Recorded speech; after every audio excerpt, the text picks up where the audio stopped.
ओम नमो भगवते वासुदेवाय। ओम नमो भगवते वासुदेवाय। ओम नमो भगवते वासुदेवाय।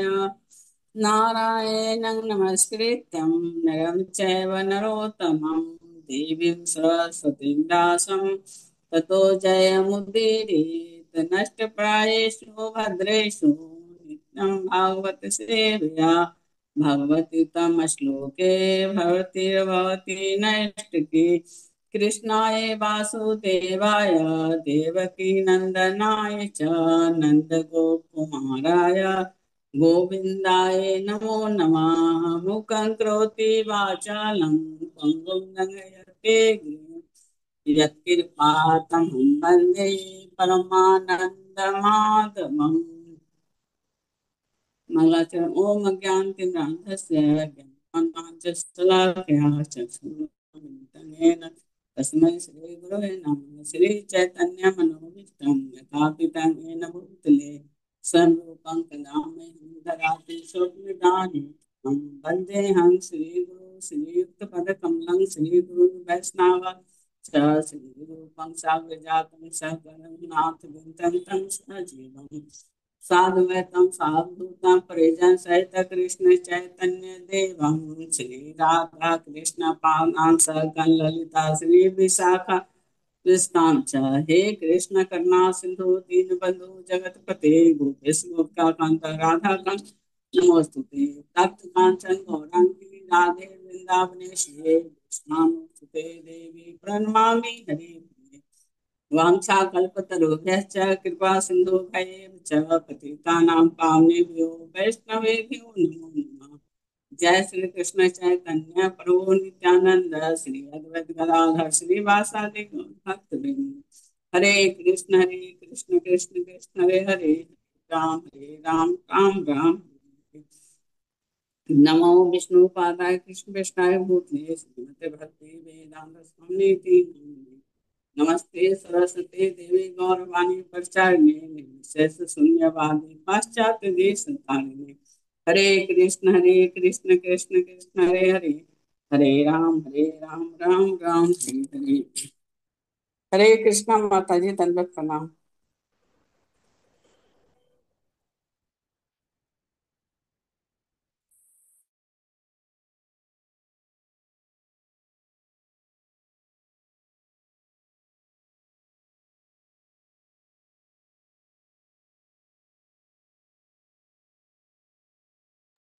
हरे कृष्णा माता जी, धन्यवाद बहुत बहुत आपका। आभार आज का जप और प्रार्थना करने के लिए। सभी डिवोटीज का हार्दिक अभिनंदन है आज के इस प्रातःकालीन जप सत्र में। हरे कृष्णा। हरे कृष्ण माता जी हरे कृष्ण धन्यवाद माता हरे कृष्ण जी। माता जी हरे दंडवत प्रणाम। कृष्णा। हरे कृष्णा सभी को प्रणाम। समय हो गया है प्रभुपाद जी के कोट का। आज है 21 जून। लेट्स सी आज प्रभुपाद जी हमें क्या संदेश देते हैं।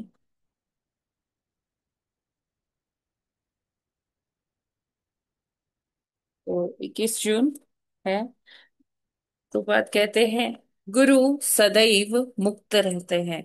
जीवन की किसी भी परिस्थिति में उन्हें साधारण मनुष्य मानने की भूल नहीं करनी चाहिए। गुरु का यह स्तर 3 प्रकार से प्राप्त होता है। साधन सिद्ध, जो साधना भक्ति के नियमों का पालन करने से मुक्त बना है। कृपा सिद्ध, जो श्री कृष्ण अथवा उनके भक्तों की कृपा से मुक्त बना है। नित्य सिद्ध, वह जो अपने पूरे जीवन कभी भी श्री कृष्ण को ना भूला। जीवन की पूर्णता इन 3 प्रकार से प्राप्त होती है। तमाल कृष्ण को पत्र 21 जून 1970। तो यहाँ पर प्रभुपाद जी तमाल कृष्ण महाराज जी को पत्र लिखते हैं। तमाल कृष्ण महाराज प्रभुपाद जी के शिष्य थे। तो उन्होंने एक पत्र लिखा था प्रभुपाद जी को कि Prabhupada ji, I am so curious to know who were you in the previous birth. यानी कि हे प्रभुपाद जी, मैं ये जानने के लिए उत्सुक हूँ कि आप अपने पूर्व जन्म में कौन थे। तो इसके उत्तर में प्रभुपाद जी अ, पत्र लिखते हैं तमाल कृष्ण महाराज जी को। कहते हैं कि माय डियर तमाल, मेरे प्रिय तमाल, मैं ये नहीं समझ पा रहा हूँ कि आप क्या कहना चाहते हो, क्योंकि जो गुरु है, गुरु की जो स्थिति है वो भगवान के तुल्य ही होती है। जैसे हम भगवान अगर कुछ कहते हैं तो हमें वापस से उनको आर्ग्यूमेंट्स नहीं करना चाहिए उनसे। अ, जो वो कहते हैं वो धर्म है। तो उसी प्रकार से गुरु की भी स्थिति है। गुरु सब जानते हैं, हम हमारे बारे में जानते हैं, सब बताते हैं, है ना। और जैसा निर्देशन देते हैं हमें उसका पालन करना चाहिए। फिर प्रभुपाद जी उनको समझाने के लिए बोलते हैं कि जो गुरु है, गुरु ऐसे ही नहीं कोई गुरु का स्टेटस प्राप्त कर लेता है। गुरु का दर्जा कैसे मिलता है, वो तीन प्रकार से मिलता है। या तो किसी ने साधन भक्ति, इतनी ज्यादा साधन भक्ति की हो, इतनी ज्यादा साधन भक्ति की हो कि वो साधन सिद्ध हो गया हो। जैसे हमारे जो ऋषि मुनि हैं जिनकी हम ये कथाएं भागवत में सुनते रहते हैं, है ना। जैसे अभी हमने करदम ऋषि का पढ़ा था, और ऐसे बहुत सारे अन्य ऋषि और राजा हुए हैं जो साधन सिद्ध थे। ठीक है। फिर दूसरी श्रेणी आती है गुरु की, जो कृपा सिद्ध है। कैसे? जो कृष्ण अथवा उनके भक्तों की कृपा से मुक्त बना हो। अब जैसे चैतन्य महाप्रभु और नित्यानंद प्रभु ने अपने ये लीला काल में बहुत से लोगों को अपनी कृपा दी, और वो उच्च कोटि के भक्त बन गए। जैसे कि हरिदास ठाकुर जी, है ना। नित्यानंद प्रभु ने भी बहुत सारे लोगों को कृपा प्रदान की, और वो भक्त बन गए। जगाई मधाई, है ना, एक एग्जाम्पल है। और फिर आते हैं नित्य सिद्ध। नित्य सिद्ध कौन है? जो अपने पूरे जीवन में कभी भी कृष्ण को भूला ही ना हो। तो जैसे हम प्रभुपाद जी का एग्जाम्पल ले ले। प्रभुपाद जी अपने पूरे जीवन काल में वो बताते हैं कि उन्होंने जब हम लीलामृत पढ़ते हैं तो उसमें हमें पता चलता है कि कैसे प्रभुपाद जी हमेशा कृष्ण चेतना में ही रहे, चाहे जीवन के कितने उतार चढ़ाव आए, है ना। जब उनका जो फार्मेसी का बिजनेस था वो वहां पर आग लग गई थी, तब भी वो कृष्ण चेतना में ही थे। जो लॉस हुआ उससे उनको कोई दुख नहीं हुआ। उनको लगा, उनको ये पता चला कि हाँ, कृष्ण मुझसे कुछ और करवाना चाहते हैं, है ना। तो जो प्रभुपाद जी का पूरा जीवन काल अगर देखा जाए तो वो कैसे है, वो हमेशा कृष्ण पर आश्रित रहे। चाहे वो वृंदावन में रहे हों, या वो पाश्चात्य जगत की यात्रा किए हों, जलदूत में जो यात्रा रही उनकी, पूरी यात्रा वो कृष्ण पर निर्भर होके किए। जब वहां उतरे अमेरिका की धरती पर, तो वहां भी उन्होंने कृष्ण के पर ही आश्रित होकर अपना पूरा जीवन मतलब अपना पूरा 100% दिया कि भगवान जैसे आप कराओगे मैं वैसे करूंगा, जैसे आप मुझे नचाओगे मैं वैसे नाचूंगा। तो इस तरह से प्रभुआ जी का पूरा जीवन अगर देखा जाए तो वो नित्य सिद्ध वाली उनका जीवन रहा। ठीक है। तो प्रभुपाद जी कहते हैं जीवन की पूर्णता इन तीन प्रकार से प्राप्त की जाती है, चाहे वो साधन सिद्ध हो, कृपा सिद्ध हो, या नित्य सिद्ध। तो गुरु जो बनते हैं वो इन्हीं तीन प्रक्रियाओं से, इन्हीं तीन प्रकार से वो गुरु का जो स्तर है, गुरु का जो स्टेटस है वो प्राप्त करते हैं। जैसे साधन से अगर देखा जाए तो नारद मुनि अपने जैसे सॉरी जो प्रभुपाद जी से उन्होंने प्रश्न किया था तमाल कृष्ण महाराज जी ने। तो उन्होंने कहा था कि आप अपने पूर्व जन्म में कौन थे। तो प्रभुपाद जी उसमें बताते भी है कि वैसे तो मैं नहीं कह सकता कि पूर्व जन्म में मैं कौन था, लेकिन किन्हीं ज्योतिषी ने गणनाओं के अनुसार बताया कि मैं पूर्व जन्म में एक डॉक्टर था। और मेरा जो पूरा जीवन था वो अपराध रहित था। कोई पाप अपराध से एकदम रहित था। तो ऐसा बताते हैं प्रभुपाद जी। फिर प्रभुपाद जी उनको एक एग्जाम्पल देते हैं कि अगर आप देखें नारद मुनि अपने पूर्वज के जन्म में दासी पुत्र थे।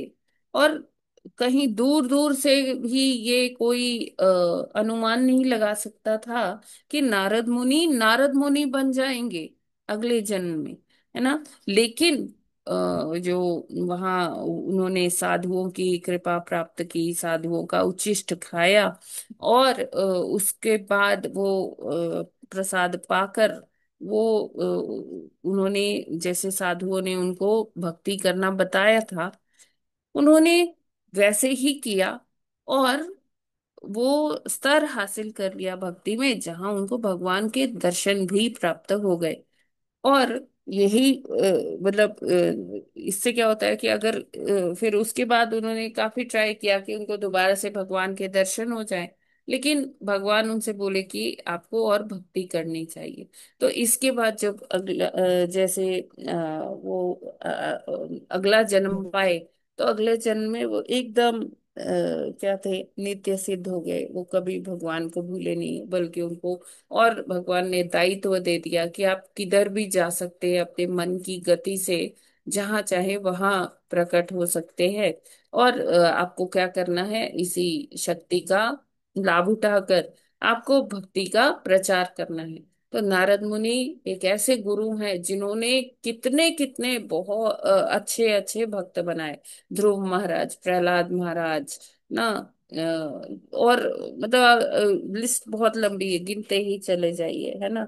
जैसे जितने ये हमारे अम्बरीश महाराज हुए, पृथु महाराज हुए, इन सबको कहीं ना कहीं नारद मुनि ने जो है भक्ति के लिए प्रेरित किया।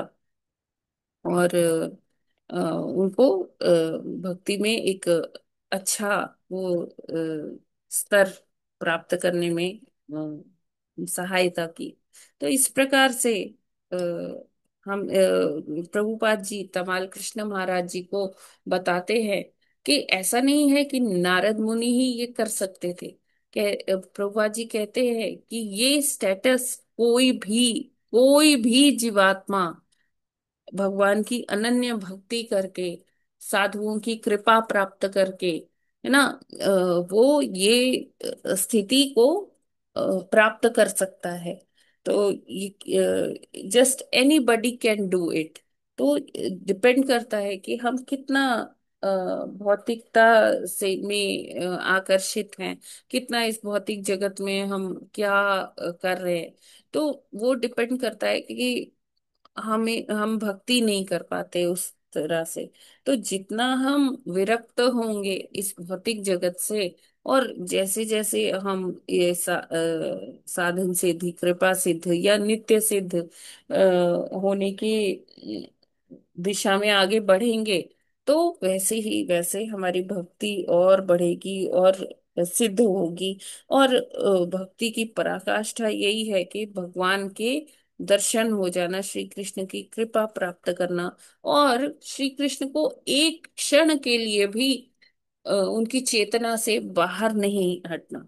अभी क्या होता है कि हम कहने को तो भक्ति कर रहे हैं, लेकिन जैसे ही हमारा फोन बंद हो जाता है, या क्लास खत्म हो जाती है, या बुक हम बंद कर देते हैं भागवतम की, या गीता की, या अन्य जो भी हम ग्रंथ पढ़ रहे हैं, उसके बाद जो हमारी चेतना है वो फिर से भौतिकता में आ जाती है। तो हमें ऐसा प्रयास करना चाहिए कि सदैव हम कृष्ण चेतना में रहें। हम जो भी कार्य कर रहे हैं उसमें कृष्ण को केंद्र में रखते हुए कार्य करें, तो सदैव हम कृष्ण की चेतना में रहेंगे। और निरंतर जो है हम भक्तों के सानिध्य में रहें, तो उनकी कृपा हमें मिलती रहेगी। और जो है हमें अपने गुरु और भगवान दोनों की ही जब कृपा प्राप्त होगी, तो क्या होगा कि हमारा जीवन निश्चित ही एक उस सिद्धि को प्राप्त कर पाएगा, जहां हमें भगवत प्रेम और भगवत दर्शन की प्राप्ति होगी। हरे कृष्णा। जगत गुरु श्रील प्रभुपाद की जय। हरे कृष्ण माता जी। भक्ति करते हैं तो जब गुरु की कृपा प्राप्त होगी, गुरु चाहे वो कृपा सिद्ध हो, नित्य मिलते सिद्ध हैं हो, फिर, ठीक है। तब जो है जीवन पार होगा। माता जी, प्रभुपाद जी ने कहा था, जैसे तमाल कृष्ण ने उनसे क्वेश्चन किया कि अगला जीवन कैसे होगा। प्रभुपाद जी ने एक जगह कहा है कि आप बसंत ऋतु को देखिए, पिछला बसंत कैसा था, ये वाला बसंत कैसा है। जो पिछला बसंत था वो लगभग वैसा ही ये बसंत है, और लगभग वैसा ही अगला बसंत होगा। तो इस क्वेश्चन का आंसर ये था कि इस जन्म को देखकर और पिछले बसंत को देखकर जैसे ऋतुओं का अंदाज लगाया जा सकता है, उसी तरह से अगला जन्म होगा। जो इस जन्म जी में भक्ति कर रहा है वो अगला बिल्कुल जन्म सही। भी इस तरह से कर सकता है। हरे कृष्ण जी जी माता जी। जी जी। हरि बोल। बहुत अच्छा आपने एग्जाम्पल दिया प्रभु जी, प्रभुपाद जी का कथन से। तो प्रभुपाद जी हाँ तो माता साथ में जी। ये भी बताते हैं कि देखो, पूर्व जन्म अगर अपराध रहित था, जैसे कि किसी ज्योतिषी ने बताया था उनको, तो उनको ये वाले जन्म में एक अच्छे पिता से उनका जन्म हुआ, और एक अच्छे धार्मिक कुल में वो आए, और धनाढ्य परिवार में वो आए, उनका जन्म हुआ। तो उनको पूरा ये वातावरण मिला कि वो भक्ति में आगे और बढ़ पाए। और कहते हैं प्रभुपाद जी, मेरे जीवन में बहुत सारे ऐसे मौके आए कि मैं गलत दिशा में जा सकता था, लेकिन मैं नहीं गया, क्योंकि मेरे जो कुटुंब था, जो मेरा परिवार था, वो एक बहुत वहां पर बहुत अच्छे मेरे को संस्कार भी मिले। और वहाँ वही एक स्ट्रेंथ थी, ताकत थी, जिससे कि मैं इस जो भौतिक जगत की इस माया को और भौतिकता को अ, पर विजय प्राप्त करता गया। कभी भी मैंने कोई चार नियम में से कोई भी चार नियम तोड़ा नहीं, और मेरा जीवन अपराध मुक्त रहा। और इस जीवन में भी मैं कभी कृष्ण को भुलाया नहीं। हरे कृष्ण। हरे कृष्ण माता जी। ठीक है, आगे बढ़ते हैं। नेक्स्ट सेक्शन, भागवतम अध्ययन। आज हमें दूसरा श्लोक करना है ना। श्लोक जी माता जी। तो तीसरा श्लोक कल माता के जी, तीसरा श्लोक करना। में, हाँ, कल के श्लोक में हमने देखा कि किस प्रकार भक्ति से हम अपने जीवन की सर्वोच्च सिद्धि को प्राप्त कर सकते हैं। ऐसे बहुत सारे भक्त हुए जो उन्होंने भक्ति का आश्रय लेकर भगवान को की प्राप्ति की है। तो यहाँ पर एक मतलब कि ऐसा अविकारी जीवन उन्होंने जिया, है ना। तो भगवान कपिल ने क्या कहा कि जिस प्रकार सूर्य जल पर पड़ने वाले प्रतिबिंब से भिन्न रहता है, रह आता है, उसी तरह जीवात्मा में स्थित होकर भी प्रकृति के गुणों से अप्रभावित रहता है, क्योंकि वह अपरिवर्तित रहता है और किसी प्रकार का इंद्रिय तुष्टि का कर्म नहीं करता। तो जिसको एक बार भक्ति रूपी धन मिल गया, और वो एक भक्ति के एक माइलस्टोन पर पहुंच गया, एक निश्चित स्तर पर पहुंच गया, तो वो उसी सूर्य के समान हो जाता है, जिसको कोई भी जिसमें कोई भी विकार उत्पन्न नहीं होता है ना। चाहे जल में उसका प्रतिबिंब दिखता है, लेकिन सूर्य को उस जल की अस्थिरता का कोई प्रभाव नहीं पड़ता है। क्यों? सूर्य तो नहीं पड़ता। लाखों किलोमीटर दूर है। बहुत दूर। हाँ, और दूर इसी दूर। तरह से जो भक्त है, चाहे वो भौतिक जगत में अपना जीवन जी रहा हो, लेकिन वो कृष्ण चेतना में है, तो वो या इस जीवन के इस संसार के भौतिकता से उसको कोई भी प्रभाव नहीं पड़ता है। ठीक है, तो इसी के संदर्भ में फिर आगे बढ़ते हैं और दूसरा श्लोक का माता जी उच्चारण करते हैं। दूसरा श्लोक। स एष यर्हि प्रकृते गुणेष्वभिविषज्यते अहंक्रिया विमूढ़ात्मा कर्तास्मीत्यभिमन्यते। हरे कृष्णा। कृष्ण हरे एष कृष्णा। यर्षि प्रकृतेर्गुणेष्विभिः विशज्यते अहं क्रिया विमूढात्मा कर्तास्मीत्यभिमन्यते। हरे कृष्ण। संविधान। हरे कृष्णा। स एष्यर्हि कृते गुणेस्व विविसर्जयते अहङ्क्रियां विमूढात्मा कर्ता अस्मीत्यभिमन्यते। हरे हरे कृष्णा। माता जी दंडवत प्रणाम। सभी भक्तों को दंडवत प्रणाम प्रणाम। श्लोक 2। स एष यैर्हि प्रकृते गुणे विविजयते अहंग विक्रिया विमूढ़ात्मा कर्ता इत्यभिमन्यते। हरे कृष्ण। हरे कृष्णा। स एष यर्हि प्रकृतिर्गुणेष्वभिविसज्जते अहं क्रिया विमूढ़ात्मा कर्तास्मीत्यभिमन्यते। हरे कृष्णा। सभी को दंडवत प्रणाम। हरे कृष्ण। स एष्यर्हि प्रकृतिर्गुणेषु विविशज्यते अहं क्रिया विमूढात्मा कर्तास्मीत्यभिमन्यते। कृष्ण माता जी प्रभु जी हरे सभी को। कृष्णा। हरे कृष्णा। सा एष एहि प्रकृतेः गुण अभिविसज्जते हठक्रियाः विमूढ आत्मा कर्ता स्मित अभियंतते। हरे कृष्ण। हरे कृष्णा। सभी को दंड प्रणाम। सा एषा यही प्रकृते गुणेषु अभिविशज्यते अहं क्रिया विमूढात्मा कर्ता अस्मि इति अभिमन्यते। हरे कृष्णा। हरे कृष्ण। स एष यर्हि प्रकृतेर्गुणेष्वभिविषज्यते अहं क्रिया विमूढात्मा कर्तास्मीत्यभिमन्यते। हरे कृष्ण। हरे कृष्णा। सभी भक्तों को प्रणाम। स एष प्रकृतेर्गुणेश विसर्जते अनन्तक्रिया विमूढात्मा कर्ता मन्यते। हरे कृष्ण माता जी प्रणाम।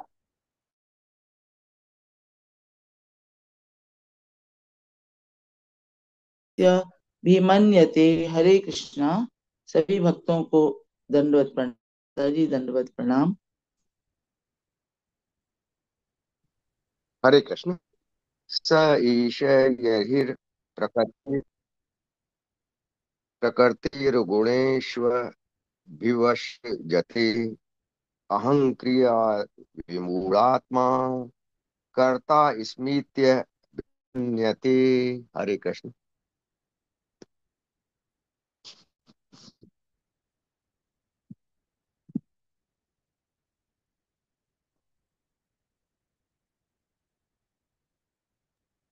हरे कृष्णा। यस, कौन पढ़ेगा माता जी? प्रभु जी, अपने से कोई? आगे पढ़े माता जी। हाँ, पढ़िए। हरे कृष्ण। हरे कृष्णा, पढ़िए। शब्दार्थ। हाँ, शब्दार्थ अनुवाद और तात्पर्य श्रील प्रभुपाद जी के द्वारा। श्रील प्रभुपाद की जय। शब्दार्थ। सहा वही जीवात्मा, एषहा यही, यही जब प्रकृते प्रकृति के गुणेशु गुणों में अब अभिविज्यते लीन रहता है। अह अहंकिया अहंक्रिया अहंकार से विमूढ़ मोहग्रस्त आत्मा जीवात्मा कर्ता करने वाला अस्मि मैं हूँ अति इस प्रकार अभिमन्यते सोचता है। अनुवाद। जब आत्मा प्रकृति के जादू तथा अहंकार के वशीभूत होता है और शरीर को स्व आत्मा मान लेता है तो वह भौतिक कार्यकलापों में लीन रहने लगता है और अहंकारवश सोचता है कि प्रकृति में ही प्रत्येक वस्तु का करता हूँ। तात्पर्य। वास्तविकता तो यह है कि बद्ध जीव को प्रकृति के गुणों के वशीभूत होकर कार्य करना पड़ता है। जीवात्मा को तनिक भी स्वाधीनता नहीं है। जब वह भगवान के निर्देशन में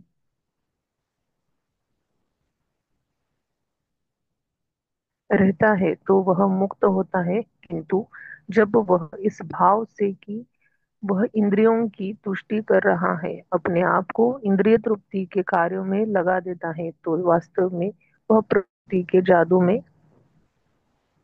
माता जी स्क्रीन थोड़ा ऊपर कर लीजिए।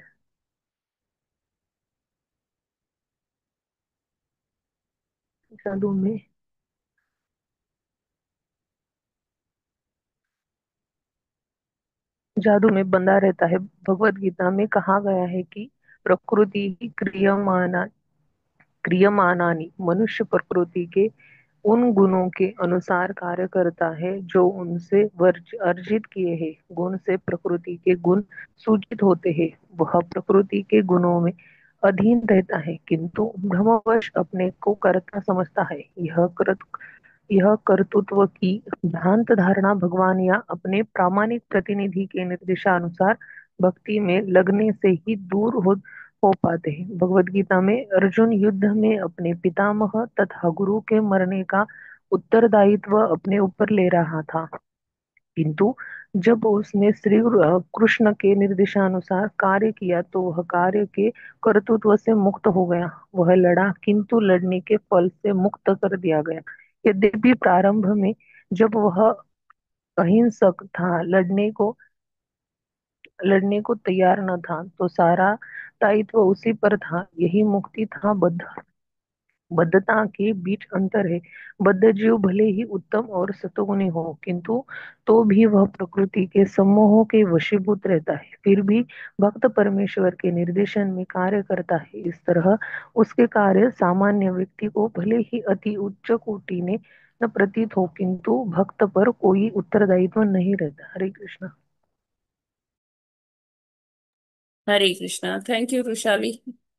तो यहाँ पर जैसे भगवान ने गीता में कहा है कि अ, कर्ता, अपने को अगर कर्ता मानोगे तो कर्म का बंधन फिर लगेगा, है ना। हम इस भौतिक जगत पे जब आते हैं तो हमें माया ऐसे भरमा लेती है कि हम इस भगवान की माया को लांग नहीं पाते, है ना। क्यों? क्योंकि हम भगवान का विस्मृति हो जाती है हमको। भगवान को अगर हम याद रखें तो ये माया हमको कभी भरमा नहीं पाएगी, है ना। लेकिन हमारी ही गलती है कि हम भगवान को भुला देते हैं, भूल जाते हैं।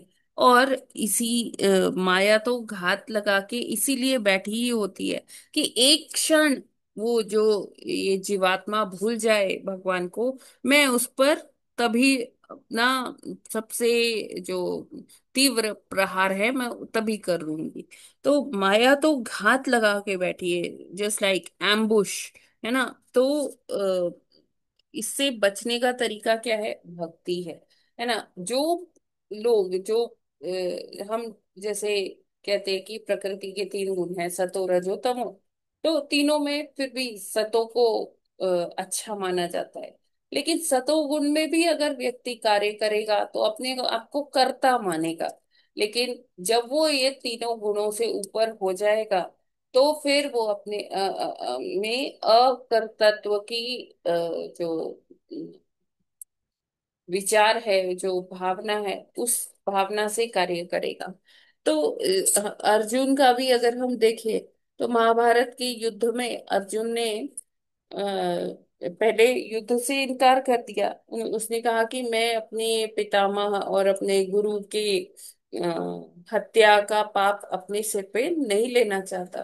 तो क्यों, फिर भगवान ने उनको क्लियर किया कि आप कर्ता क्यों बन रहे हो, आप अपने कंधों पर ये बोझा क्यों ले रहे हो, आप बस अपना कर्म करो, बाकी क्या होना है उसका फल क्या होगा, कौन मरेगा कौन जिएगा, ये आपका काम नहीं है, आप केवल युद्ध करो, आप अपने को एक निमित्त मात्र समझो।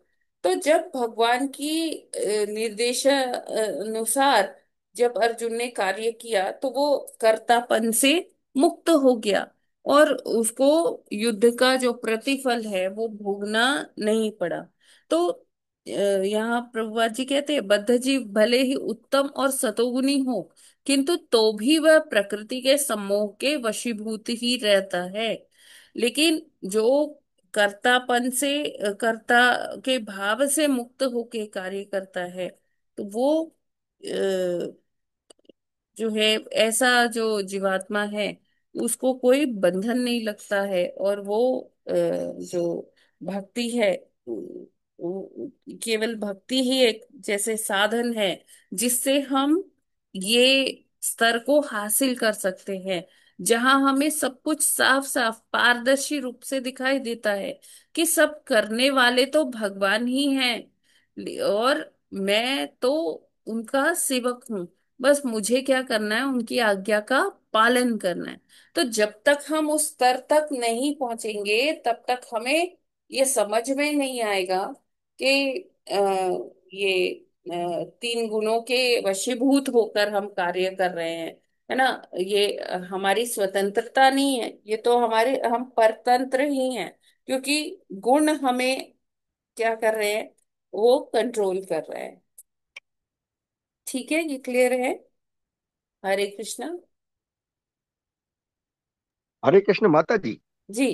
केवल भक्ति करने वाले हैं, करने वाला सारा भगवान है, हम तो मात्र निमित्त हैं। इसमें एक माता जी लाइन आई है, ये है भगवत गीता में कहा गया है कि प्रकृति क्रिय माणानि, मनुष्य प्रकृति के उन गुणों के अनुसार कार्य करता है जो उसने अर्जित किए हैं। अब हाँ। कब अर्जित किए हैं? जब वो पैदा हुआ, तभी उसको जन्म में ही मिले कि बाद में कई साल में आए वो। इंसान बहुत सारे जो हैं फैमिली में अलग अलग जन्म लेने के अनुसार वो बचपन से ही अलग तरह के होते हैं। तो ये जो शब्द आया है हम्म। प्रकृति के उन गुण, तो ये तो करंट वाले जो है गुणों के इफेक्ट से है, पूर्व जन्म के भी तो होते होंगे। तो इसका क्या मतलब है जो उसने अर्जित किए हैं? जी जी। तो यहाँ जो गुण उसने अर्जित किए, तो ऐसा मैंने एक लेक्चर में भी सुना था। प्रभुपाद जी बताते हैं कि ये गुण कैसे हम पर हावी होते हैं, कौन सा गुण हम पर ज्यादा हावी होगा। तो ये गुण भी ये जीवात्मा जो है, जब वो कहते हैं ना कि जब भगवान ने उसको ये चांस दिया कि वो आध्यात्मिक जगत में भी आ सकता है, मतलब बॉर्डर लाइन पे खड़े हैं जीवात्मा, और भगवान उनको चांस देते कि आप आध्यात्मिक जगत में भी आ सकते हो, आप भौतिक जगत में भी जा सकते हो। तो वो ऑप्शन कौन सी चुनता है कि मैं अपना प्रभुत्व जताना चाहता हूँ, मैं अपना संसार बसाना चाहता हूँ, तो मैं भौतिक जगत में ही जाऊंगा, वहां पर मेरी सत्ता होगी, है ना। तो वो वहां उसी जगह पर वो गुणों का भी चयन कर लेता है ना। तो और इन्हीं गुणों के चलते फिर जन्म जन्मांतर हो जाते हैं। कैसा उसका जन्म रहा, कैसे उसके कार्य रहे, कर्म रहे, तो उसके अनुसार ये गुण ऊपर नीचे होते रहते। कभी सतोगुण हावी होता है, कभी रजोगुण हावी होता है किसी पर तमोगुण हावी होता है। तो ये उसके कर्म हैं जो उसको इस तरह से प्रेरित करते हैं आगे कार्य करने के लिए। प्रभु जी, हरे कृष्णा। हाँ माता जी, हम समझ गए कि जो उसके जो उसने ऑप्शन दिया था उसके हाँ। अकॉर्डिंग पूर्व में भी रहते हैं, बाद में तो डेवलप होते हैं। अर्जित जी का जी। मतलब बात सही है। जी, मतलब पूर्व के भी जो है जो कार्यकलाप है उससे गुण गुण निश्चित होते हैं। और साथ में हम इस जन्म में कैसी हमारी रुचि, हम क्या कार्य कर रहे हैं, हम प्रयास कर रहे हैं कि नहीं कर रहे हैं भक्ति करने का या सतोगुण में आने का, एटलीस्ट हम प्रयास कर रहे हैं कि नहीं कर रहे। तो उस पर भी थोड़ा डिपेंड करता है। अब मान लीजिए कोई तमोगुणी व्यक्ति है लेकिन हाँ माता जी, वो क्लियर किया। ऐसा संग प्राप्त हो जाता है, मान लीजिए उसकी माता जी या उसके पिताजी सतोगुणी है ना, तो वो उसको बाध्य कर देते हैं, नहीं तुम्हें इतने बजे सुबह उठना ही उठना है, उसको उठा देते हैं, तुम्हें इतने बजे स्नान करना ही करना है। तो ऐसे में अगर वो रजोगुणी या तमोगुणी है भी, तब भी उसको एक ऐसा वातावरण मिल रहा है कि जिसमें वो सतोगुण को प्राप्त हो सकता है। बाकी आगे उसका अपना कर्मा है और उसका प्रारब्ध तो है ही। ठीक है प्रभु जी। हाँ माता जी, बिल्कुल क्लियर है। जो बाद में भी हुआ तो है, चाहे वो माता जी, तमोगुणी हो, अगर अच्छा मिलेगा तो हो जाएगा वो जी अच्छा। जी जी। पूर्व के तो यस। है ही, दोनों ही होंगे। यस प्रभु जी। अर्जित का यस। मतलब तो लेकिन बात का। हरे कृष्ण माता जी। जी माता जी, तो राधिकेश्वरी प्रारब्ध है। और जो प्रारब्ध है, जैसे प्रारब्ध हुआ वो भी तो मतलब भक्ति योग से उससे कलमश तो नष्ट होते हैं ना। भक्ति योग में आने के बाद प्रारब्ध के नहीं खत्म माता तो जी, होता अभी है ना भक्ति धीरे की धीरे। तो बात ही नहीं हो रही है माता जी। अभी तो अच्छा, जस्ट नहीं जैसे संग कोई अच्छा हो गया। तमोगुण में है, कोई तमोगुण में हाँ, है, उसको कोई सतोगुणी व्यक्ति का संग मिल गया, तो धीरे संग धीरे मिल वो गया। हाँ, उसको ऐसे कर्म में डाल देगा कि वो उसमें सतोगुण धीरे धीरे कल्टीवेट होने लग जाएगा। आएगा, विकसित हो जाएगा, है ना, विकसित हो भक्ति जाएगा धीरे धीरे। भक्ति की तो अभी उससे बात ही हाँ, नहीं हो रही। अच्छा, तो उससे वो उसका भक्ति थोड़ा तो थोड़ा दूर हो प्रारब्ध गई, में अभी तो वो बदलेगा। तमोगुण में ही है, तो भक्ति वो दूर दूर तमोगुण तक में, कर ही हाँ, नहीं सकता। नहीं पाता है, ठीक। तभी ठीक तो है। बद्ध जीव इसलिए तो कहला रहा है। हाँ, हाँ हाँ। हाँ। जी। बहुत लंबे समय से ये चला रहा है, पता नहीं कितनी योनियों से इसी तरीके का ऐसे कर्म चले आ रहे हैं, है ना। तो वो मिलेगा, अगर भक्त का कोई संग मिल गया तो वो बदलाव आएगा धीरे धीरे। Sure sure sure. ठीक है, नेक्स्ट पढ़ते हैं थर्ड श्लोक। जी माता जी। तीसरा तीसरा श्लोक। तेन संसार पदवीमशोषभ्येत्य निर्वृतः प्रासंगिकैः कर्मदोषैः सदसन्मिश्रयोनिषु। हरे कृष्णा। हरे कृष्णा। तेन संसार पदवीम वसो अभ्यर्त्य निवृत्ता प्रासंगिकैः कर्म दोषैः सदसमिन्द्र योनिषु। हरे कृष्ण।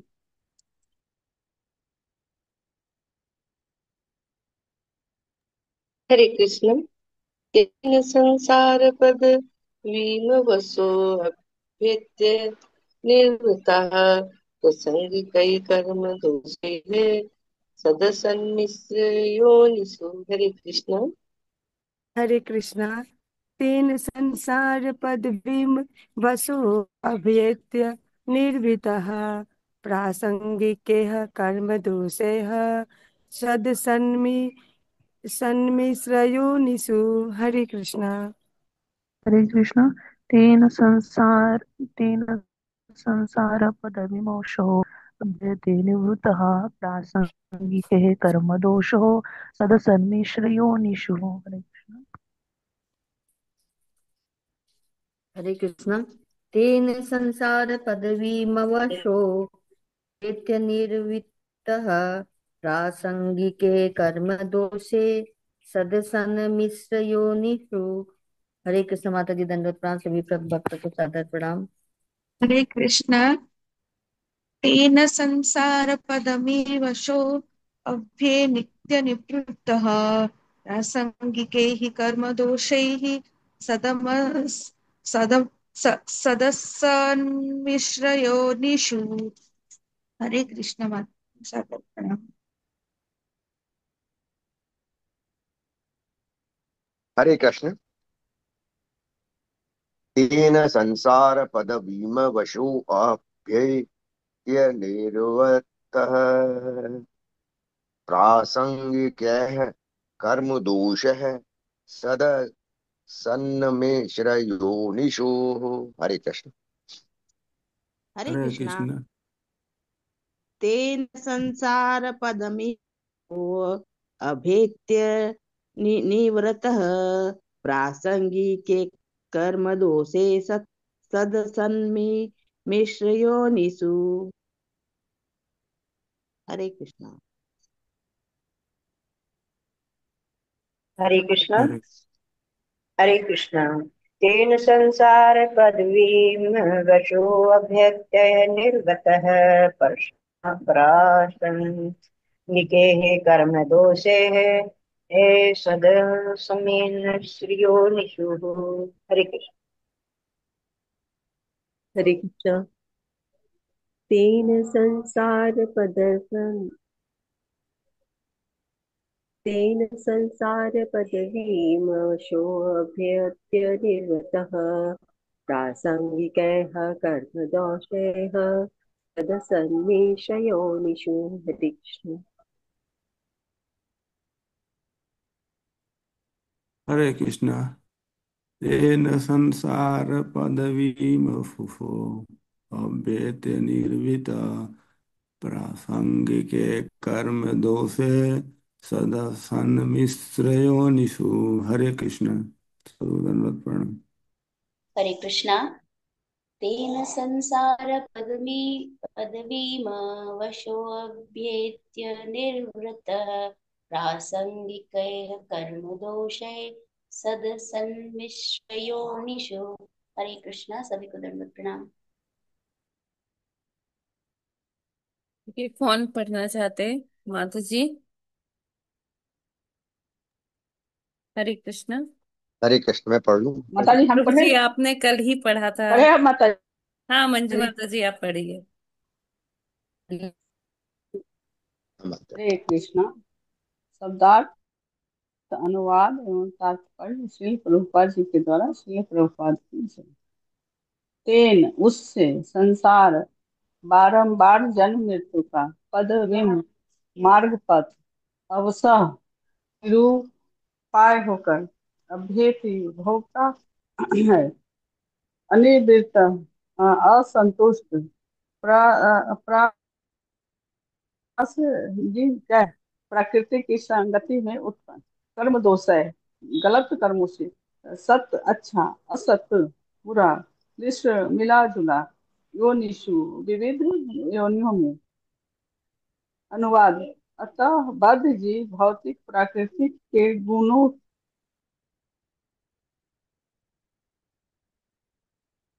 के सार तथा निरंतर विभिन्न योनियों में देहांतर करता रहता है। जब तक वह भौतिक कार्यों से मुक्त नहीं हो लेता उसे अपने दोषपूर्ण कार्य के फल स्वरूप वह स्थिति स्वीकार करते रहनी पड़ती है। तात्पर्य। यहाँ पर कर्म दोष है का अर्थ है त्रुटिपूर्ण कर्मों से यह संसार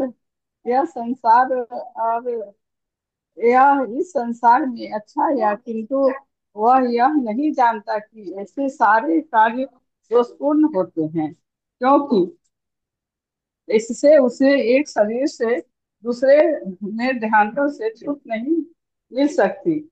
यहाँ स्पष्ट उल्लेख है सद असत मिश्र योनिषु।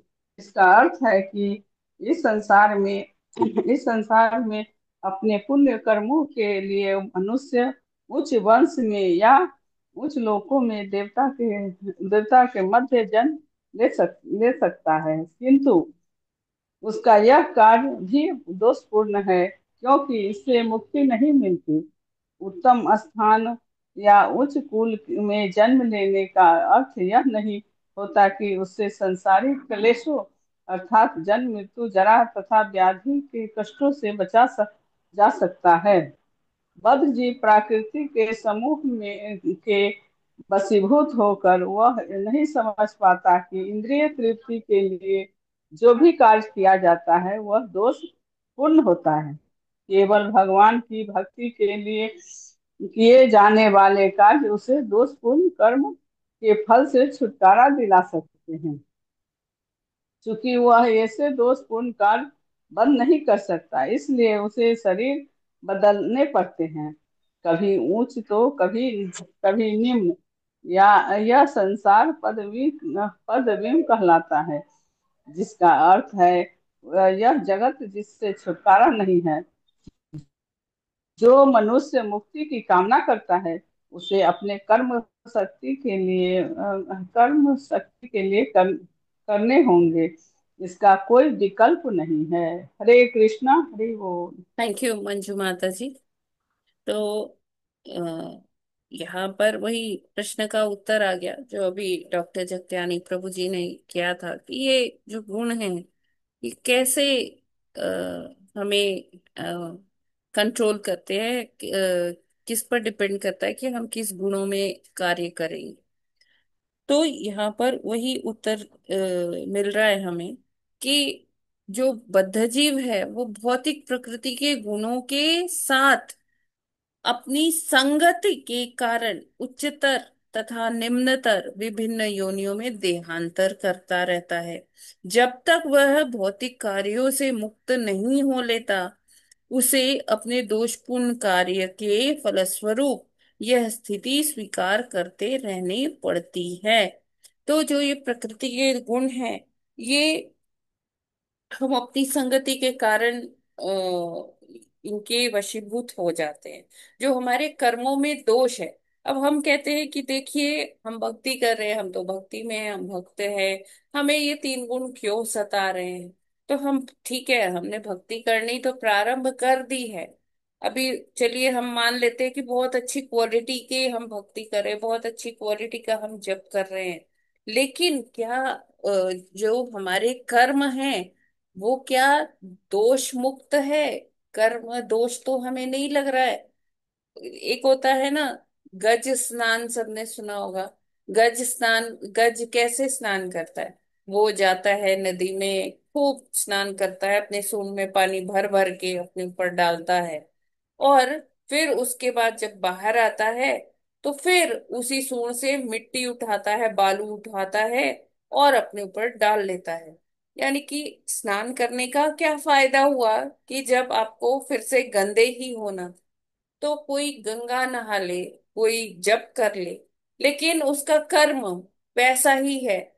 तो उसको क्या, उसको कुछ भी फल मिलने वाला नहीं है ना। मान लीजिए कोई बहुत मंदिर जा रहा है या प्रसाद चढ़ा रहा है या रोज सुबह शाम दीप दिखा रहा है, ठीक है, और फिर उसका जो कार्य है वो मान लीजिए व्यसन करता है, चार नियमों का पालन नहीं करता है, मांसाहार करता है, तो उसका ये सब जो है जो उसके जो प्रकृति के जो गुण हैं उसको अपने वशीभूत कर ही लेंगे ना। कि वो मान लीजिए चार नियम का पालन, जैसे कहते हैं कि मांसाहार ना करना, नशा ना करना, अवैध स्त्री पुरुष संबंध ना करना, और ये जुआ न खेलना, ये चारों को अगर वो तोड़ता है, ये नियमों को तोड़ता है, और वो भगवान के कहता है कि मैं तो जप भी कर रहा हूँ, मैं तो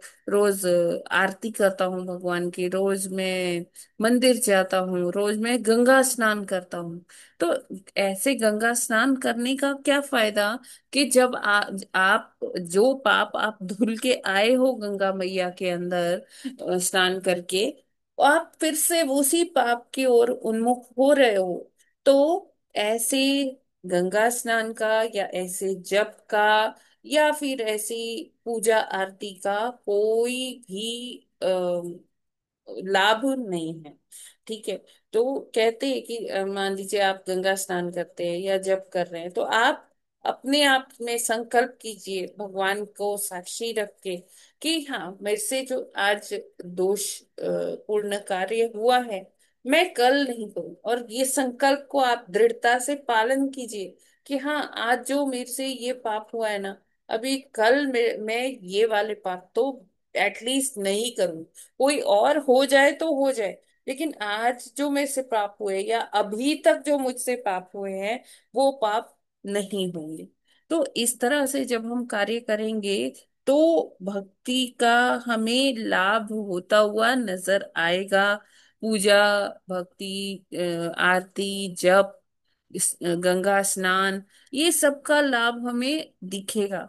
अगर हम वैसा ही जीवन जी रहे, अपने कर्मों को बिल्कुल भी सुधार नहीं रहे हैं, तो वो कर्म दोष जो है हमारा पीछा करते रहेंगे, प्रकृति के 3 गुणों के हिसाब से, है ना। वो हमें अपने अंतर्गत वो हमसे कार्य करवाते रहेंगे। और ये जो देहांतरण है, एक शरीर से दूसरा शरीर, एक योनि से दूसरी योनि, ये क्रम चलता ही जाएगा अनवरत रूप से। हरे कृष्णा। इसमें कोई प्रश्न है क्या, या आप लोग कुछ टिप्पणी करना चाहते हैं? हाँ माता जी, सिर्फ भक्ति में संलग्न रहना ही एक उपाय है जिसके द्वारा कि इस जन्म मृत्यु जरा व्याधि से वो जो है कि छुटकारा भक्ति पाया जा में तो सकता है। पर संलग्न रहना ही है, साथ में अपने हाँ, कर्मों का भी अवलोकन करना है कि हाँ माता कहीं जी। हमसे दोष तो नहीं, मतलब कर्म दोष तो नहीं लग रहा है, कोई हाँ त्रुटिपूर्ण माता कार्य तो नहीं कर रहे हैं हम, जो कल हमने अपराध किया था वही हम आज भी तो नहीं कर रहे हैं। हाँ माता जी, नहीं भक्ति और 4 नियमों का जो सिर्फ पालन करते हैं वो सब व्यर्थ है। अगर और सारे दोस्त साथ में लगे हुए हैं और करते हैं तो चाहे मंदिर लाओ जाओ, चाहे गंगा नहाओ, इसीलिए 16 माला प्रभुपाद जी करो। ने, जैसे ही कोई, पहले प्रभुपाद जी एकदम भक्ति नहीं कराते, पहले प्रभुपाद जी कहते हैं आप 4 नियमों का पालन करके एटलीस्ट मनुष्य बनिए, क्योंकि जो 4 नियम का पालन नहीं कर रहा वो मनुष्य कहलाने के लायक भी नहीं है, मनुष्य वो नहीं है, हमारे वेद कहते हैं।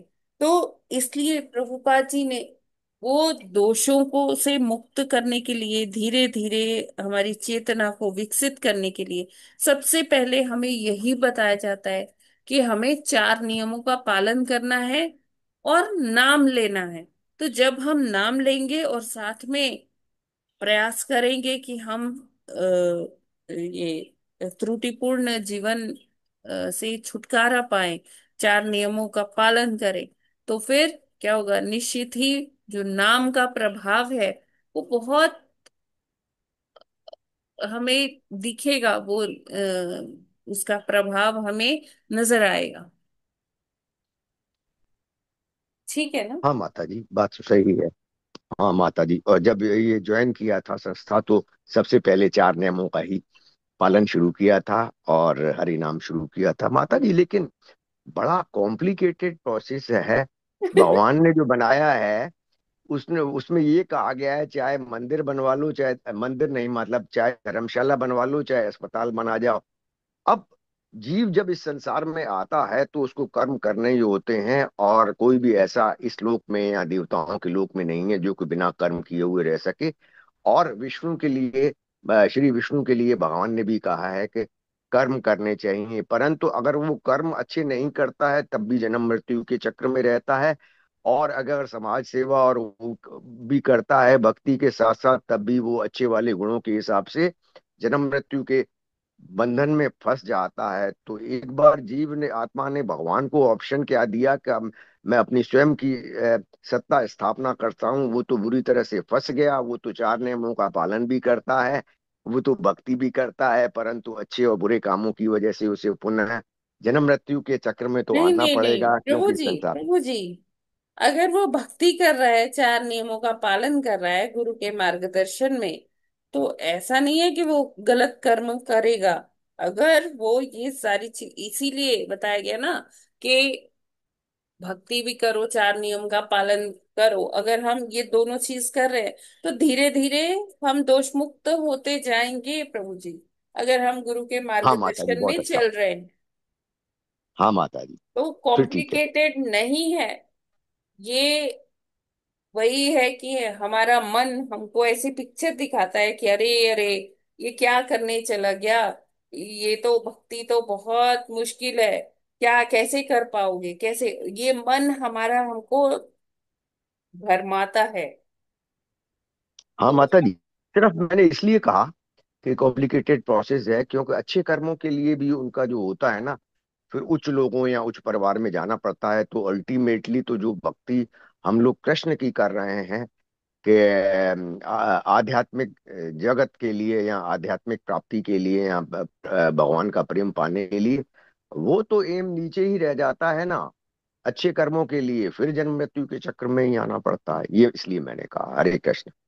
हरे कृष्ण।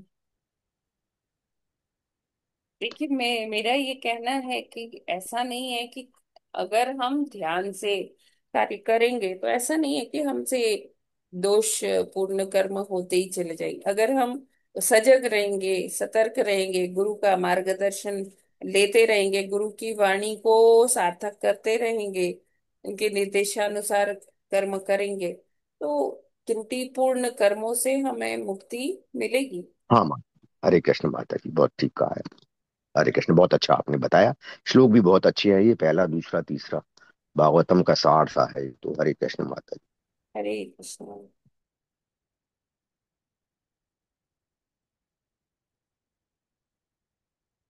अगला भी लंबा है यस, ठीक है। समझने किसी का भी और है। का कोई प्रश्न है तो ले सकते हैं, क्योंकि फिर ये चौथा श्लोक फिर हम कल ही करेंगे। Any questions? हरे कृष्णा माता जी। जी माधु जी, हरे कृष्णा। मेरा क्वेश्चन तो नहीं है, पर एक बता रही हूँ। हाँ, सुधा क्वेश्चन तो माता नहीं है, जी। पर एक खुशी की क्वेश्चन तो नहीं है, एक खुशी की बात बता रही हूँ। हमारे प्रतापगढ़ में भी इस्कॉन सेंटर खुल। हरी बोल। हरी बोल। बहुत सुंदर माता जी। और बहुत बढ़िया, बहुत बढ़िया। अब हम पहले हमको ही होता था कि 56 भोग लगाते न, काश अपन भी वहीं होते, सेवा हाँ दे रहे हाँ माता। हाँ हाँ। जय। इतनी पीड़ा थी कि रोज सुन सुन के ही होता कि कब हम ऐसा काम जाके न हाँ, इस देखिए, आपने आपने इच्छा की, भगवान ने वो इच्छा पूरी कर दी माता जी। और ऐसे ही अचानक ऐसे ही हमें गली में इच्छा करते रहना चाहिए, इच्छा करते रहना चाहिए अपने मन में। रोज भगवान से कहे, भगवान मैं कब कर पाऊंगी आपकी सेवा, मैं कब कर। भगवान हमें जरूर से वो इच्छा हमारी पूरी करते हैं। तो इच्छाएं करने में कोई दोष नहीं है, लेकिन कैसी इच्छा होनी चाहिए? अपनी इंद्रिय तृप्ति के लिए इच्छा नहीं होनी चाहिए, भगवान की तुष्टि के लिए हमें सोचना चाहिए। ऐसी इच्छाएं करेंगे तो भगवान वो इच्छाओं की पूर्ति करते। ऐसा नहीं है कि भगवान भौतिक इच्छाओं की पूर्ति नहीं करते, वो भी करते हैं भगवान। लेकिन भगवान उन्हीं भौतिक इच्छाओं की पूर्ति करते हैं जिनसे जिससे कि हमारा जो है आध्यात्मिक जीवन वो चलता रहे सुचारू रूप से। बहुत अच्छा सुधा माता जी। अभी आप भगवान की सेवा कीजिए। अब जगन्नाथ जी का रथ यात्रा वगैरह है, तो उसके लिए हाँ जगन्नाथ जी के लिए वो आप 56 भोग की तैयारी कीजिए माता जी। वो भी बहुत बहुत हम तो शुभकामनाएं। अचानक हमारी गली में आया, आवाज आई हरे कृष्णा हरे कृष्णा। मैं हाँ ऊपर गई, हाँ। मैं कहा, ये आवाज आई। फिर नीचे गए तो हरी इतनी खुशी हुई बोल। कि मैंने कहा, भगवान रोज आप करते थे जो सुन सुन के काश अपन भी वहां जाते और होते तो अपन भी जाके लगाते। जय। दे रहे माता जी। बहुत अच्छा माता जी, बहुत अच्छा। योजना माता जी दोनों कल इतने प्रसन्न हुए, हमने कीर्तन किया दोनों ने बैठ के। हम्म। ऐसा लगा कि बस प्रभुपाद जी हमारे घर में आ गए। हाँ, हरी बोल। हाँ माता जी, इच्छा अगर करो भक्ति में तो भगवान पूरी करते हैं। पहले 16 मालाएं नहीं हो जा पाती थी, हाँ लेकिन आपने सॉल्यूशन बता दिया जी कि 16 मालाएं किया करो, लेकिन फिर भी जब वॉक पे जाया करो तो वो जो चैंटिंग बॉक्स या प्रकट ले जाया करो। तो माता जी 6 8 10 मालाएं तो मेरी उसमें भी हो जाती हैं। वो एडिशनल हो जाती हैं यहाँ जो करते हैं। तो जी जी। अपने आप वो 16 भी हो गई, ऊपर भी हो गई। तो भक्ति में सेवा के लिए अगर इच्छा करते हैं तो भगवान उसको पूरा करता है किसी न किसी तरह से। Yes Hare please. Krishna. Hare Krishna. Yes, आर हरे के कृष्ण सिंह माता प्रभु जी। जी, हरे आप कृष्ण कुछ प्रभु जी। कहना चाहते हैं? जी माता जी। जी बोलिए। जी माता जी, बताया आपने, प्रभु जी ने बताया था पहले मनुष्य बनो का, चार नियम का पालन करो, उसके बाद भजन करो, भक्ति करो। तो माता जी, भगवान की कृपा के बिना तो चार रूप पे प्राप्त करना, विजय प्राप्त करना बहुत मुश्किल है। उससे विरक्ति करना, काम क्रोध मद लोभ तो घेरा ही प्रभु जी, रहता है। मुझे क्लियरली सुनाई नहीं दे रही है आपकी आवाज। हरे माता जी, कृष्ण। आप बताए और कि किसी को बताए समझ में आ रहा है क्या? शायद प्रभु जी का ऑडियो क्लियर नहीं है। हाँ माता जी, प्रभु जी ये सोच रहे हैं कि चार नियम काम क्रोध लोभ मोह है। वो जो है चार नियम तो प्रभु जी को मालूम होने चाहिए ना। जो प्रभुपाद जी ने बताए हैं वो जी। बता दीजिए उनको। आर के सिंह प्रभु जी, आप एक बार फिर से रिपीट करेंगे? माता जी ये बता रहे हैं कि बिना भगवान की कृपा का तो इस पे चार कृपा के बिना तो चार नियम का पालन हो नहीं सकता है माता जी। नहीं, ऐसा क्यों नहीं क्योंकि प्रभु जी? देखिए, भगवान की क्योंकि कृपा तो चाहिए ही चाहिए, बिल्कुल है। सही बात है, भगवान की कृपा, और भगवान कृपा करते ही हैं। वो तो कृपा मूर्ति हैं ही। क्योंकि अगर हम क्योंकि प्रयास जन्म से करेंगे तो क्यों नहीं होगा प्रभु जी? काम क्रोध में फंसा रहता है। इस पे तो बहुत देखिए, चार नियम मतलब। क्या है, चार नियम क्या है? सबसे पहला जो नियम है, ये सब भागवत में क्या पिलर्स हम कह सकते हैं, है ना? तो सबसे पहला जो है, ये चार नियम जो है मनुष्य बनने का, मतलब मनुष्य कहलाने के योग्य हम बन पाए, तो वो ये चार नियम चाय बना हमें दूं तुम्हें? बनाते हैं। तो ये जो पहला नियम है मैं वो ताला क्या खोल है? दूं, चाय बना दूं। ला। डॉक्टर क्या लूं? जगदानी प्रभु जी, अरे प्लीज हाँ म्यूट माता जी। कीजिए। तो ये जो चार नियम है, पहला नियम कौन सा है? पहला नियम है कि मांसाहार नहीं करना। दूसरा नियम क्या है? कि नशा नहीं करना। तीसरा नियम क्या है? कि अवैध स्त्री पुरुष संग नहीं करना। और चौथा नियम क्या है? कि जुआ नहीं कर खेलना। जो ये चार नियम को अच्छे से पालन करता है, वो ही मनुष्य कहलाता है। और जो इन नियमों का पालन नहीं करता, ये मैं नहीं कह रही या कोई नहीं कह रहा, ये भागवतम में है, ये महाभारत में है। युधिष्ठिर महाराज ने ऐसा बताया है कि ये चार नियम जो है, वो वो ही हमारे मनुष्य बनने के लिए ये बॉटम लाइन है कि हमें ये चार नियमों का तो पालन करना ही है, अन्यथा हम पशु समान है। उसके लिए अलग एक माता जी, वो श्रेणी दी गई है, चांडाल की श्रेणी दी गई है, कि ऐसे जो लोग होते हैं वो चांडाल की कैटेगरी में आते हैं। माता जी ये तो आगे का बात हो गया। मैं बेस रूट का बता रहा हूँ कि ये तो काम क्रोध के बाद ही ये सब। काम क्रोध तो पहले विजय प्राप्त करना है, उसके बाद ही तो नहीं नहीं नहीं, इस। ऐसा नहीं है प्रभु जी। काम क्रोध तो बहुत आगे का आप कह रहे हैं। बॉटम लाइन ये चार नियम है। इसको आप कंट्रोल करेंगे, अपना आहार कंट्रोल करेंगे, अपना जो काम वासना ये जब कंट्रोल करेंगे, तो उससे क्रोध वगैरह फिर आपका वो नीचे आएगा। सबसे पहला चीज है आहार। हम कैसा आहार करते हैं, उसी से काम, उसी से क्रोध, ये सब कंट्रोल हो सकता है। ठीक है प्रभु जी। आर के सिंह प्रभु जी, जी माता जी, जी माता जी। है ना? So bottom line is always four principles, चार नियमों का पालन। कि पहले हम एटलीस्ट मनुष्य तो बने, ला। है ना? जी माता उसके जी। बाद हम इन जो भौतिक कलमश हैं, उससे तो फिर हम आगे उसे टैकल कर ही लेंगे, कथा सुन के और ये जप करके वो हो जाएगा। लेकिन पहले हमें ये चीजों पर कंट्रोल करना ही पड़ेगा। और ये कैसे होगा? संग से। जितना हम अ, अच्छे लोगों का, भक्तों का संग करेंगे, उतना ये हो पाएगा। और यस, आपने जैसे बिल्कुल सही कहा कि भगवान की कृपा होगी तो ये हो पाएगा। जैसे माता जी, अच्छे अच्छे महर्षि ऋषि विश्वामित्र नारद सब ये मोह माया में फंस करके और काम क्रोध में वो आ जाते हैं। तो इतना आसान तो नहीं है।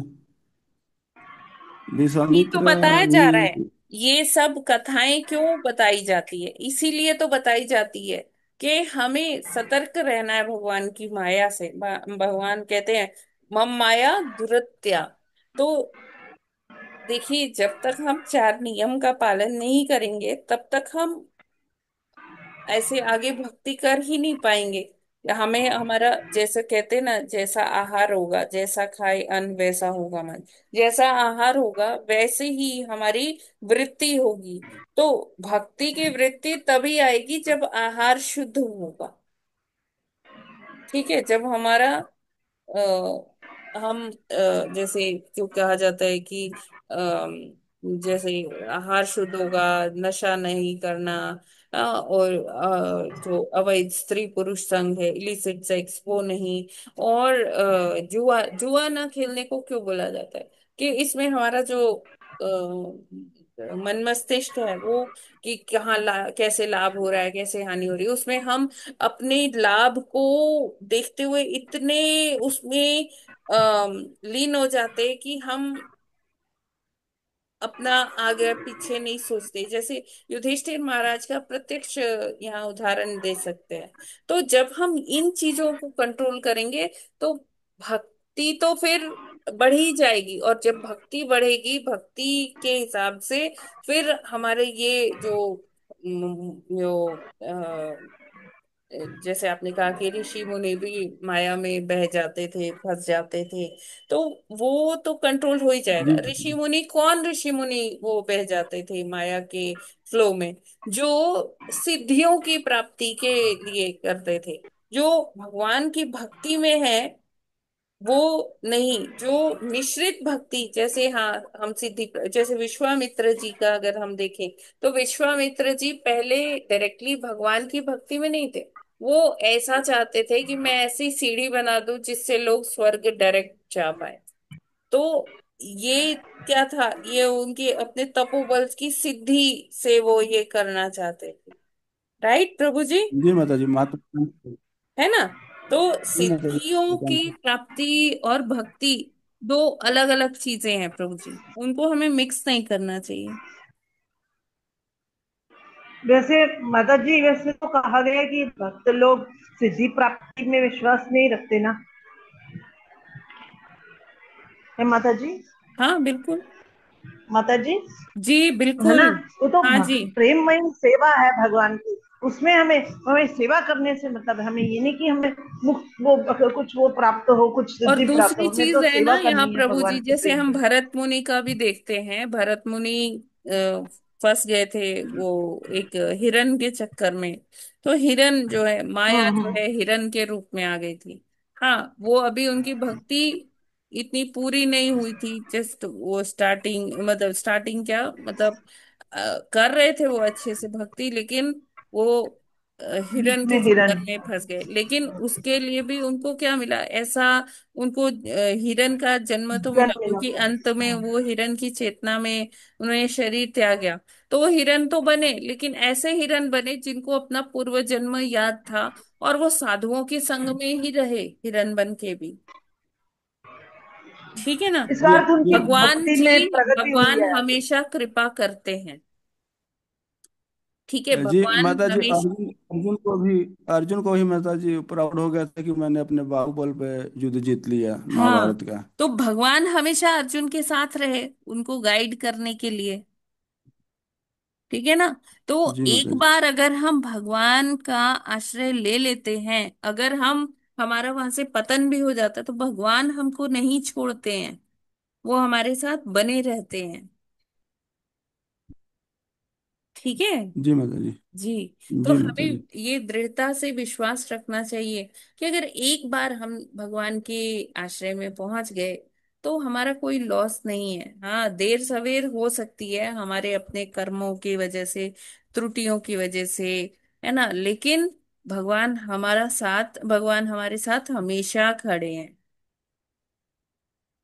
जी माता जी, समझ में आ गया। संकल्प के पहले विकल्प नहीं होने चाहिए माता जी। हाँ एग्जैक्टली, ठीक। यस। संकल्प के पहले विकल्प नहीं होना चाहिए। बिल्कुल प्रभु जी, सही कहा आपने। दृढ़ता जी बहुत हरे कृष्ण। जरूरी है। हरे कृष्ण माता जी। जी प्रभु जी, हरे कृष्ण। माता जी माता जी भगवान के कल आप। आश्रय में तो है ही ना हम लोग। भक्ति कर रहे हैं तो फिर भी आश्रय ही तो कहलाएगा इतना जो हाँ है। हरे कृष्ण माता जी। एग्जैक्टली, ये चतर सिंह प्रभु जी। माता जी कल आपने बताया था कि माला जब करते हैं तो भौतिक चीजें ध्यान में नहीं आनी चाहिए, लेकिन जब हम चलते फिरते काम करते हैं और माला जपते हैं, जैसे एक हाथ से तो माला जप रहे हैं, दूसरे हाथ से थोड़ा बहुत घर काम कर लिया, जैसे घूमने चले, घूमना भी तो एक भौतिक प्रभु जी है। मैंने ऐसा तो कहा क्या था भी कि इसका भौतिक दोष नहीं चीजें लगेगा? नहीं आनी चाहिए, वो तो आएंगी प्रभु जी। मैंने ऐसा नहीं कहा कि जब। आपने ये कहा था ना दोष लग जाएगा, भौतिक आएगा, आध्यात्मिक आए तो कोई दिक्कत नहीं है, लेकिन हाँ भौतिक हाँ, आएगी तो दोष लेकिन लग देखिए जाएगा। हम इस भौतिक जगत में हैं, वो भौतिक चेतना है अभी हमारी। एकदम से हम ऐसे प्रयास कर ही नहीं सकते कि कुछ ना आए। जो आ रहा है आने दीजिए, जैसे आ रहा है वैसे वो जाने भी दीजिए। ठीक है ना। मैं हमेशा माता ये जी कहती हूँ। मेरे हिसाब से तो माला जो बैठ के करनी चाहिए और ध्यान लगा के करनी चाहिए। अगर कोई चाहती है तो उसको लिंग आउट करनी चाहिए, अपने हाँ भगवान में ध्यान रहना चाहिए बस। हाँ लेकिन जब हम चलते स्टार्ट फिरते करते माला में हैं, इतना फायदा नहीं लग रहा मुझे। देखिए जब हम स्टार्ट करते हैं ना प्रभु जी, तो हर हम्म। कोई एक ही तरह से नहीं कर सकता। इसीलिए उसको कहा जाता है कि देखिए माता जी, देखिए प्रभु जी, आप जैसे भी चल के, दौड़ के, बैठ के, लेट के, जैसे भी करना चाहते हैं आप करिए। इनिशिएट तो करें, है ना। अच्छा, हर स्टार्टिंग के हर लिए एक पहले। की अपनी एक पोटेंशियल होता है करने का, जप करने का। जी। हर एक का अपना एक वृत्ति होती है। उसके अनुसार उसे जैसे कंफर्टेबल है, हम लोग उसको ऐसे ही कहते हैं कि जैसा आपसे हो रहा है, जैसे हम्म। आप कर पा रहे हैं, एटलीस्ट शुरू कीजिए। जब एक बार कोई शुरू करेगा उसे चस्का लग जाएगा, जैसे होता है नशा होता है, ड्रग्स होता है। कोई पहली बार लेता है तो उसको शायद अच्छा नहीं लगता, ठीक है, लेकिन फिर वो जैसे निरंतर बार बार लेता रहता है तो उसको उसकी लत लग जाती है। तो इसी तरह से ये जप भी क्या है, जप भी एक लत है। भागवत पढ़ना, ये हमारे ग्रंथों में रुचि आना, ये भी एक लत हो जाती है। अब जैसे हम तो सभी यही हमें, सुबह हमारे सुबह। परिवार में भी यही बोल रहे, आपको तो लत लग गई है, जब देखो माला जपते रहते हो। हाँ तो ये अच्छी लत है, दिक्कत है एकदम। ये अच्छी लत है। अब देखिए अगर जैसे किसी दिन हमारा भागवतम सेशन मिस हो जाता है या जपा सेशन मिस हो हम्म। जाता है, तो उस दिन ऐसा लगता है कि कुछ छूट गया, कुछ रह गया। तो हम्म। वो अच्छा नहीं लगता। तो वो ऐसी लत लगना भी अच्छी चीज है, जी माता जी।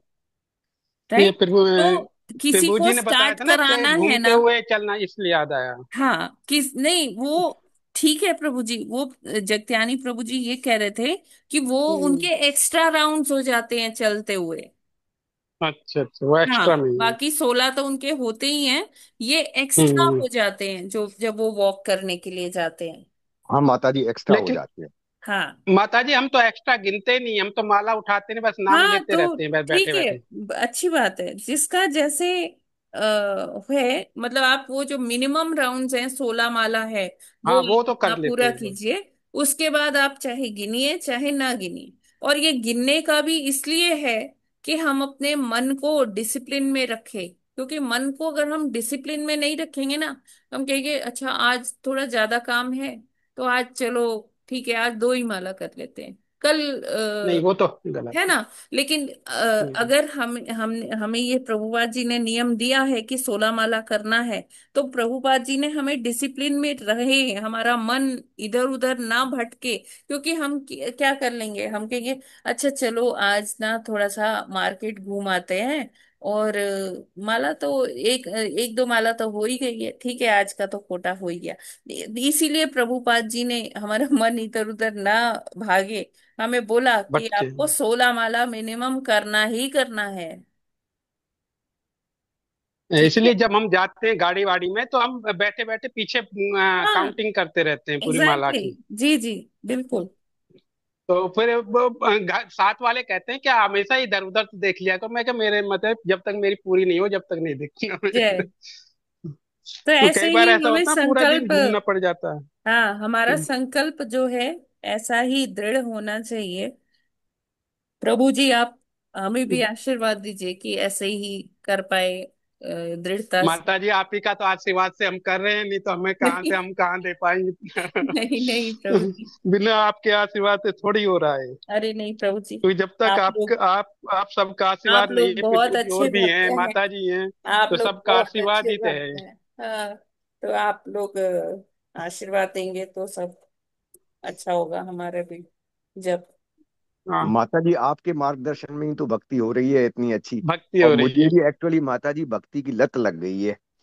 मैं लास्ट में रात में जो आप सुबह बताते हैं ना, तो वो जब तक 11 बजते हैं, 11:05 होते हैं ना, तब आखिरी पेज में पलटता हूँ, तभी सोता हूँ मैं।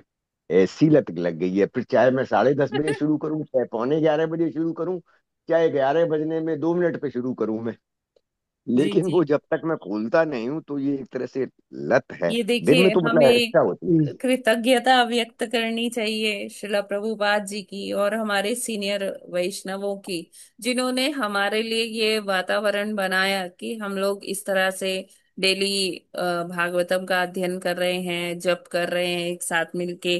तो कृतज्ञता हमें व्यक्त करनी चाहिए श्रीला प्रभुपाद जी की, जिन्होंने इस तरह का पूरा प्रणाली बनाया। तो आप सबका बहुत बहुत धन्यवाद, बहुत बहुत आभार आज के जपा सेशन में ज्वाइन करने के लिए। तो इसी के साथ अपनी वाणी को यहीं विराम देती हूँ। हरे कृष्ण माता जी, हरे दंडवत कृष्ण। प्रणाम। हरे हरे कृष्णा दंडवत कृष्ण प्रणाम। माता हरे सभी जी, को कृष्ण। हरे दंडवत दंडवत कृष्ण प्रणाम। माता प्रणाम। जी, दंडवत ग्रंथराज सब भक्तों श्रीमद् को प्रणाम। भागवतम की जय। उनकी जगत जय। गुरु की श्रील जय। प्रभुपाद की जय। की नामाचार्य जय। हरिदास जय ठाकुर की की जय। अनंत जय। कोटि वैष्णव भक्त वृंद जय की जय। की जय। जय वाञ्छा की जय। कल्पतरुभ्यश्च कृपा सिन्धुभ्य एव च पतितानां पावनेभ्यो पतितानां वैष्णवेभ्यो नमो नमः। नमः नमः। हरे कृष्णा। हरे सभी कृष्ण हरे माता माता जी जी, कृष्ण। प्रभु हरे जी को मेरा कृष्ण दंडवत माता जी, हरे दंडवत प्रणाम। कृष्ण प्रणाम। माता जी, दंडवत और प्रणाम। जो भी दंडवत कुछ प्रणाम। बोलने में मुझसे त्रुटि हो गई हो तो उसके लिए मैं क्षमा हरे प्रार्थी हूँ कृष्ण, आप हरे सभी कृष्ण से। माता जी। हरे हरे कृष्णा। कृष्ण माता हरे जी, कृष्ण दंडवत माता प्रणाम। जी। हरे कृष्ण माता जी। हरे कृष्ण। हरे हरे कृष्ण माता जी, दंडवत हरे प्रणाम। कृष्णा। सभी भक्तों को दंडवत प्रणाम। कृष्ण माता जी, सादर प्रणाम। हरे कृष्णा। हरे कृष्णा माता जी, सभी को हरे दंडवत कृष्णा। प्रणाम। नमो माता जी, शत प्रणाम।